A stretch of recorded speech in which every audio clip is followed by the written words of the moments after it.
Et coucou tout le monde, aujourd'hui une petite intro particulière parce que on a le petit live d'Entrejeux Studio, des gens que je connais très bien car je fais partie du groupe, qui vont faire un live Lorcana ce vendredi 17 à partir de 20h sur la chaîne Twitch Entrejeux Studio. Vous avez les images à côté et le lien évidemment en description de la vidéo. N'hésitez pas à aller y faire un tour à partir de 20h pour le live car il va y avoir moult activités entre discussions sur le chapitre 2, parties commentées et aussi des ouvertures de display ou de booster. Il y aura à boire et à manger avec des gens très cool qui connaissent bien le jeu. N'hésitez pas à y faire un tour même si je suis pas là malheureusement. Et sur une petite note un petit peu externe à ceci, peut-être des choses arrivent aux 1000 abonnés. Eh bien bonjour à toutes et à tous, c'est Ketal et on est là pour une nouvelle vidéo Lorcana. On a enfin toutes les cartes du chapitre 2 et je ne vais pas vous faire l'affront de vous faire 100 cartes d'un coup dans une vidéo parce que c'est plus ou moins le montant que je devrais faire, au moins 80, un truc du genre. Donc plutôt que de faire l'analyse de toutes les cartes restantes, je vais plutôt faire un petit florilège des 12 cartes de par encre qui pour moi vont être vraiment ultra importantes dans le chapitre 2 et qui vont être majeures dans les decks concernés. Je vais prendre des cartes qui marchent plutôt toutes seules, je vais plutôt éviter les cartes qui vont avoir un effet que si jamais vous jouez des trucs entiers, donc malheureusement au revoir les 7 nains et Blanche-Neige par exemple. Je vais essayer de prendre des cartes, pas seulement que j'aime, mais aussi que je trouve vraiment intéressantes pour le jeu, tant en termes de puissance qu'en termes de mécanique. Et évidemment, on va essayer d'analyser tout ça correctement, tout en dépassant pas un temps de vidéo trop long. On va commencer avec les cartes donc dans l'ordre, et pour commencer, pour moi la première carte qui me paraît importante, c'est la reine autorité naturelle, la reine Foodborn à 5. Pourquoi est-ce qu'elle est intéressante? Premièrement, grâce à sa version Storyborn, qui est la reine qui coûte que 1, eh bien en fait elle peut vraiment arriver tour 2 grâce à son alter. Et ça déjà c'est super fort, parce que tour 2, avoir une 4-3 de l'or qui part déjà à l'aventure, c'est l'assurance de faire de l'or sans quasiment que votre carte puisse se faire gérer derrière, ce qui rend les choses très fortes. Surtout si vous êtes premier joueur, en l'occurrence, ou première joueuse, bien sûr. Mais du coup, cette reine est vraiment intéressante par rapport à ça. Vous verrez que dans les Floodborn du chapitre 2, il y a beaucoup de Floodborn qui ne sont pas jouables au tour où leur alter permettrait d'être joué. Typiquement, il y a des cartes qui vont être alter 3 sans forcément être jouables tour 3 parce qu'on n'a pas de personnage qui coûte 2 ou moins en dessous. Ici, le combo est plutôt parfait, et en plus de ça, sa capacité est très très forte en vrai, parce que mettre plus 4 d'attaque à un de ses propres personnages et moins 4 d'attaque à un personnage adverse, jusqu'au tour 4 ou 5, c'est l'assurance de pouvoir faire des trades sans prendre le moindre dégât. C'est extrêmement fort, ça permet de gérer plein de personnages adverses tout en gardant les vôtres à table, c'est vraiment impressionnant. Une carte majeure qui est une super rare quand même au niveau de la rareté, pas une légendaire cependant, donc pas si impossible que ça de se faire son petit playset de x4, ce qui est assez cool. La deuxième carte qui pour moi en ambre va faire une entrée fracassante dans les decks, c'est le Grand Génie du Mal. Cette carte a tout pour elle. C'est une chanson, elle est ancrable, c'est une carte qui permet de bannir des personnages adverses avec comme petit effet négatif que vous pouvez bannir que des personnages qui ont 5 d'attaque ou moins. Mais ce désavantage, déjà, va être contrebalancé par le fait que beaucoup de cartes très fortes et très intéressantes dans le jeu peuvent déjà avoir 5 d'attaque. Et pour celles qui ne l'ont pas, si vous avez le moindre personnage avec support, vous avez le choix, quand vous partez à l'aventure, de donner votre boost d'attaque, votre boost de force, à un personnage adverse.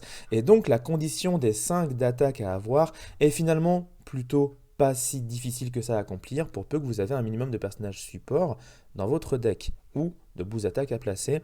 Pour revenir par exemple à personnages comme la reine, vous pouvez choisir un personnage qui gagne plus 4 d'attaque, ça peut être un personnage adverse. Donc vous pouvez tout à fait donner plus 4 à un personnage adverse et moins 4 à un autre personnage adverse pour attaquer celui qui a moins 4 et pour bannir celui qui a plus 4 avec le Grand Génie du Mal. C'est chantable, donc ça permet d'avoir une tempo incroyable en utilisant un personnage plutôt que de l'encre pour s'en servir. Cette carte a vraiment tout pour elle, elle est ultra cool, je pense qu'elle va être très très jouée. Voilà pour les cartes ambre, on peut s'intéresser maintenant aux cartes améthystes. Et oh là là, améthyste, on le sait tous, ça va être très très fort au chapitre 2. On connaît déjà les decks qui font du bounce, on parlera de la carte bounce plus tard de toute façon, mais les decks qui font du bounce sont tout simplement des decks qui se basent sur le fait de remonter des personnages en main pour les rejouer ensuite et déclencher plein d'effets. Et ce genre de deck ne serait rien sans la carte Merlin en chèvre. Merlin en chèvre, pour 4, c'est une 4-3 avec 1 de l'or. En termes de stats, c'est un peu en deçà, donc bien sûr, c'est sa capacité qui compte. Parce que Merlin chèvre, mine de rien, c'est un personnage qui déjà fait 1 de l'or quand il rentre en jeu.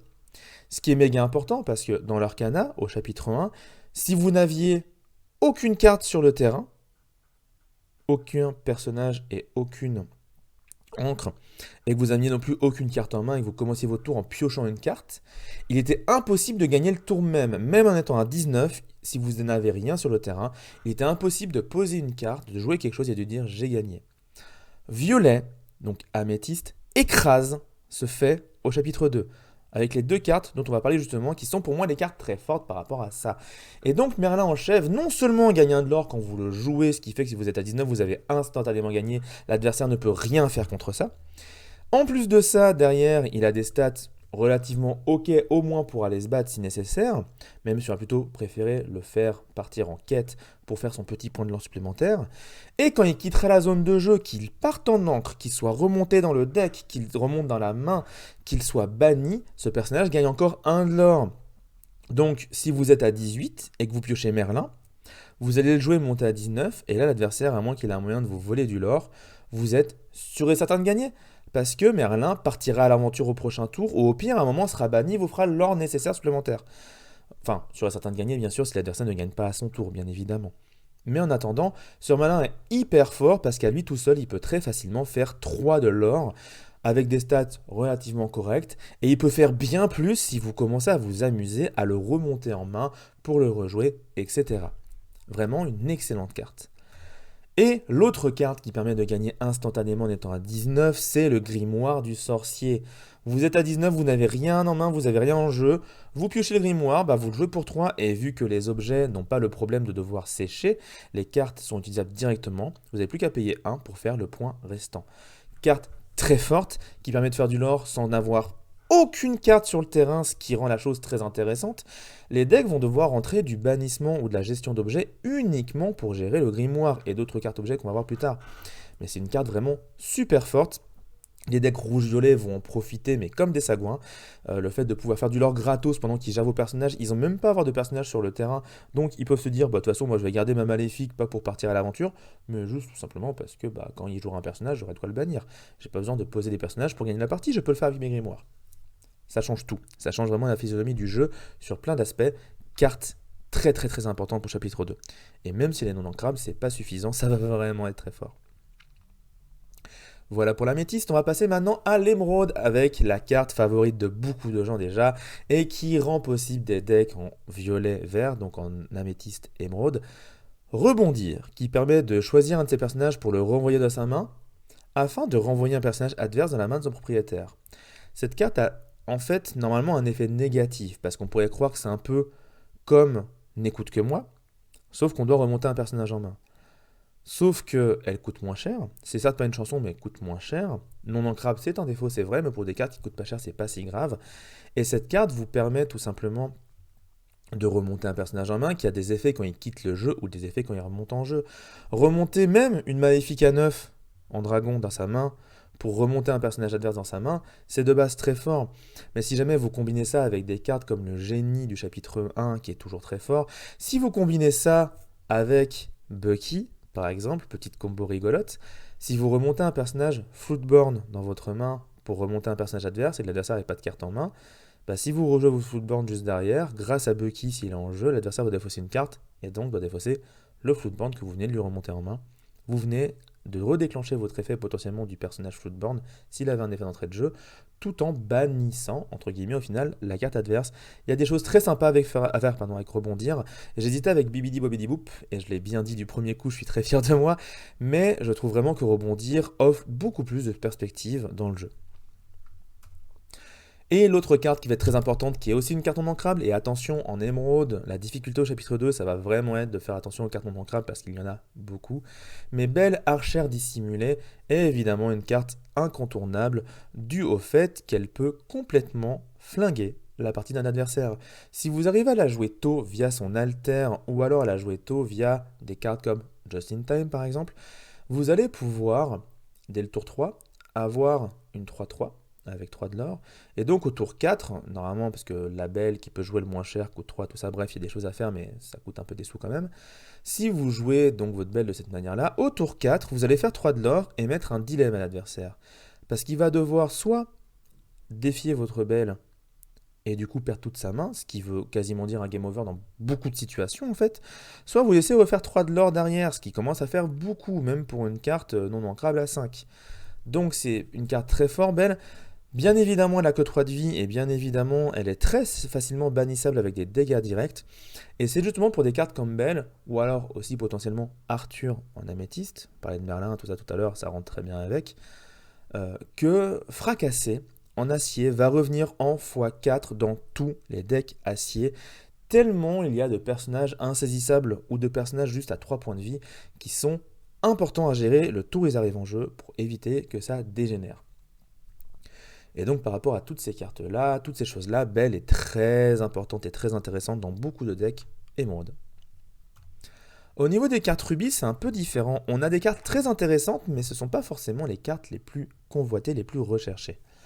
Nous avons d'abord Shere-Khan. Shere-Khan, il change complètement la donne en rubis pour une raison très simple.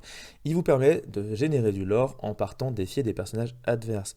Vous pouvez décider de jouer un deck avec uniquement de l'inclinaison de personnages adverses et des moyens de les défier, et Shere-Khan va faire que vous allez gagner beaucoup de lore en très peu de temps. Il permet de rentabiliser les personnages combattants qui ne peuvent de base pas faire de lore. Là, ils pourront en faire tout simplement en attaquant les personnages adverses au final. Donc c'est plutôt cool de à la fois gérer le board adverse tout en faisant du lore de son côté. Il va aussi vous permettre de profiter des personnages qui se redressent. Et au chapitre 2, il y en a beaucoup des personnages qui se redressent pour partir taper une nouvelle fois derrière. On avait quelques outils de redressement dans le chapitre 1, mais là, il y a vraiment plusieurs personnages qui peuvent tout simplement retaper si jamais ils bannissent ou si, selon certaines conditions. Ça les rend du coup très importants.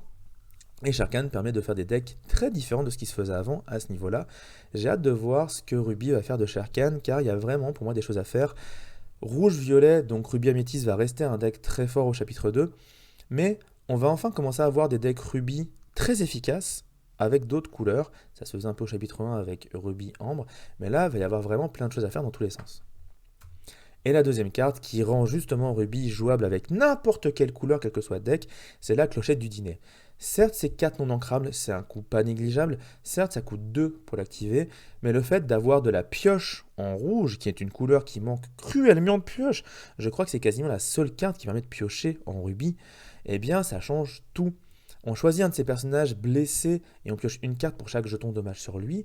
Quand votre Maui, tour 5, il va aller attaquer un personnage en face et que vous allez peut-être avoir les 2 de l'ordre nécessaires, alors peut-être pas tour 5 du coup, vous allez avoir les 2 de l'ordre nécessaires pour dire Maui va gérer ta clochette, par exemple. Ah, il a 4 dégâts, bah paf, je le sacrifie et je pioche 4 cartes. 4 cartes juste avec un Maui qui prend 4 dégâts, imaginez. Sachant que dans le chapitre 2, on a plusieurs cartes qui permettent de se prendre des dégâts volontairement pour déclencher certains effets. Ou alors même on a Mère Gothel qui rentre en jeu avec 3 dégâts, ce qui veut dire que Mère Gothel elle rentre en jeu avec 3 dégâts, le tour d'après vous l'envoyez quiéter pour faire un de l'or, vous la sacrifiez avec la clochette, vous piochez 3 cartes. C'est super fort, c'est vraiment super fort de piocher autant de cartes, certes en bannissant une carte en jeu, mais le ratio de cartes perdues et de cartes piochées est tellement intéressant que ça vaut forcément le coup d'utiliser de cette manière-là. Clocher du dîner qui va rendre viable beaucoup de decks rubis pour le coup. Et encore une fois, qui va encourager les decks qui le peuvent à gérer les objets. Au niveau de Saphir, il y avait une carte pour moi qui était évidente, et il y avait l'autre carte, j'ai hésité beaucoup entre les 2 légendaires et la carte que j'ai mise, mais je trouvais ça intéressant de parler de la carte que j'ai mise, même si j'en ai déjà un peu parlé dans les vidéos précédentes. Premièrement, rien à cacher, j'en ai parlé dans la dernière vidéo, mais je le redis, rien à cacher, c'est une carte majeure. Ils ont absolument pété un câble de mettre l'effet de révéler la main adverse pour le coût le moins cher du jeu, tout en vous faisant piocher, parce qu'à partir de là, en fait, vous ne pouvez pas faire de cartes moins bonne que ça sera forcément moins bon de faire une autre carte qui permet de révéler la main avec d'autres trucs et tout. À moins que ce soit révéler la main et bannissez et défausser une carte qui est dedans, des choses comme ça qui coûteraient plus cher. Mais je pense vraiment qu'il y avait de la marge de manœuvre, peut-être mettre pour un juste voir la main adverse, et pour deux voir la main adverse et piocher une carte par exemple. Et ça aurait permis de faire pour un une carte qui permet de voir la main adverse, ou alors pour deux, de dire bah tu peux voir la main adverse mais qu'une partie, c'est l'adversaire qui choisit quelle partie, des choses comme ça. Bref, il y a vraiment des choses ultra cool à faire avec cette carte. Tour 1, ça permet de savoir ce que l'adversaire a en main et donc de savoir les menaces que vous allez avoir dans les 3-4 prochains tours. Est-ce qu'il a un Rafiki pour le tour 3? Est-ce qu'il va avoir un tuant la bête? Donc est-ce que ça vaut le coup de mettre plein de personnages ou pas? Si vous la jouez contre un adversaire qui joue Ruby, bah vous la jouez tour 6. Comme ça, tour 6, vous savez si jamais il a soyez prête ou pas. Et vous savez si vous pouvez poser plein de personnages sur le terrain ou si vous devez faire attention pour essayer de faire en sorte que l'adversaire soit obligé de jouer soyez prête, mais sans que vous ayez tout mis sur le terrain. Ça rend la carte vraiment très forte. En plus, ça pioche. Et encore une fois, des cartes qui piochent naturellement derrière, ça permet de jouer son deck en moins de cartes, c'est-à-dire qu'en fait, si vous payez un tout petit peu, bah, vous jouez en 56 cartes, parce qu'à chaque fois que vous piochez une de ces cartes-là, vous la remplacez pour une autre pour 1.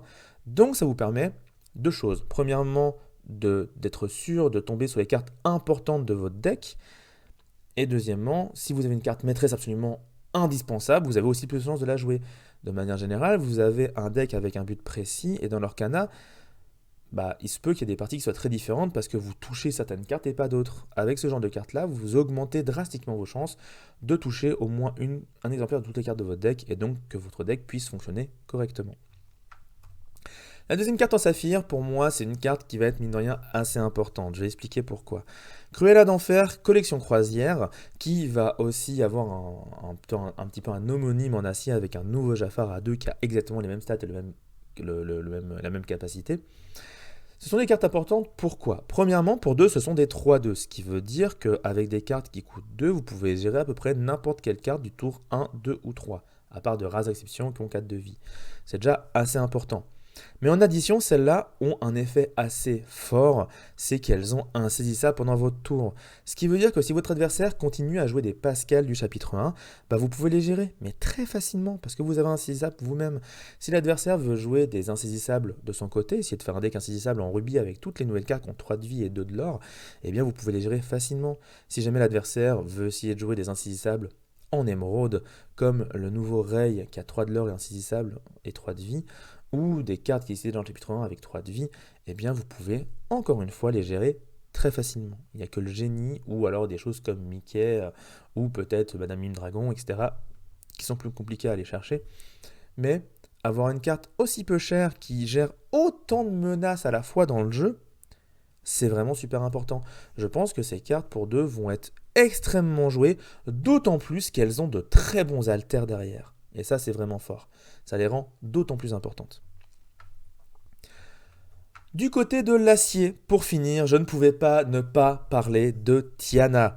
Tiana qui est une 1-4 résistance 2, donc virtuellement c'est une 1-6, 2 de l'or, non ancrable, Dieu merci vu sa capacité, qui permet de faire que si vous n'avez plus de cartes en main et que Tiana est épuisée après être parti à l'aventure par exemple, vos adversaires ne peuvent pas jouer de carte action, et on parle d'un personnage qui a résistance 2, donc il faut lui mettre 6 d'un coup, sinon il faut lui mettre au moins 8 dégâts, ce qui est énorme.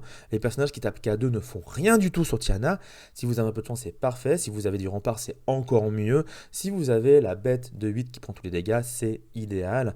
Et Tiana qui fait que vos adversaires ne peuvent pas jouer de carte action, bah si jamais elle est protégée via d'autres choses à côté, elle est extrêmement dure à déloger parce que à part des cartes qui vont faire des effets, des cartes de personnages qui font des effets en rentrant en jeu du type génie qui remonte en main, maléfique dragon qui bannit ou Hadès du chapitre 1 à 7 qui va l'envoyer en encre, bah, l'adversaire ne peut rien faire.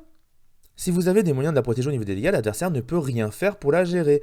Je pense vraiment sincèrement que Tiana, dans les bons decks, peut briser des jeux adverses.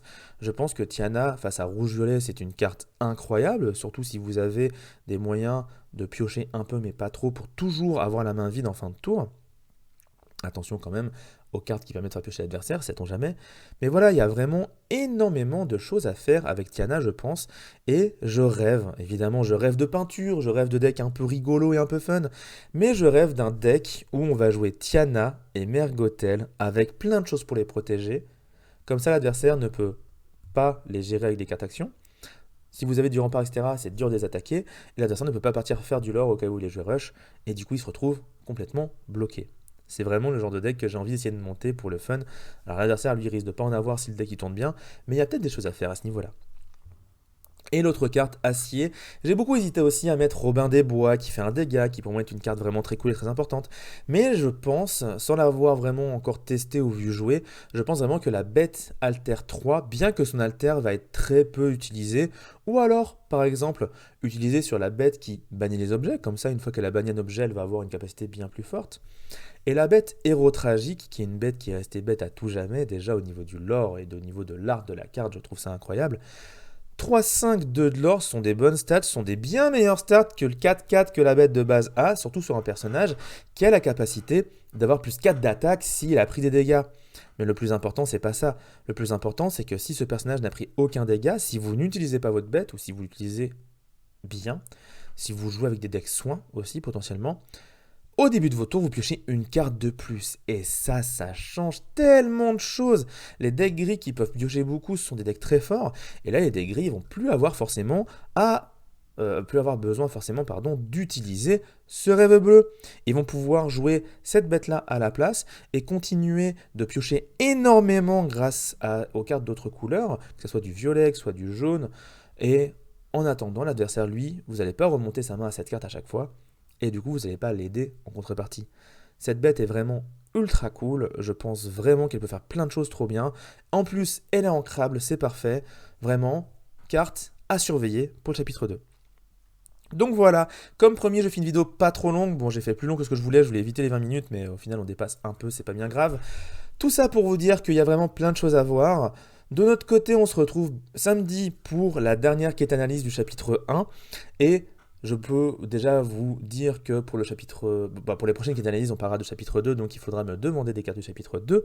En attendant, si vous avez un petit abonnement à lâcher sur la chaîne, n'hésitez pas, passer la barre des 1000 abonnés permettra de faire des choses très cool avec la chaîne, de la monétiser un peu afin d'avoir des sous pour continuer d'acheter du matériel pour faire de bonnes vidéos dans de bonnes conditions comme actuellement, mais aussi de pouvoir faire de meilleurs streams et de meilleurs enregistrements de parties lors des tournois, acheter des caméras en plus pour avoir plus de points de vue, pour voir les têtes des joueurs, des choses comme ça peut vraiment être cool. Donc voilà, ça va faire des choses très intéressantes et peut-être que je commencerai à modifier des choses sur la chaîne dans le bon sens. Si on atteint les 1000 abonnés, ça peut être très sympa. En attendant, je vous fais des gros bisous et je vous dis à bientôt. N'oubliez pas d'aller voir Entre Jeux Studio. Ciao tout le monde!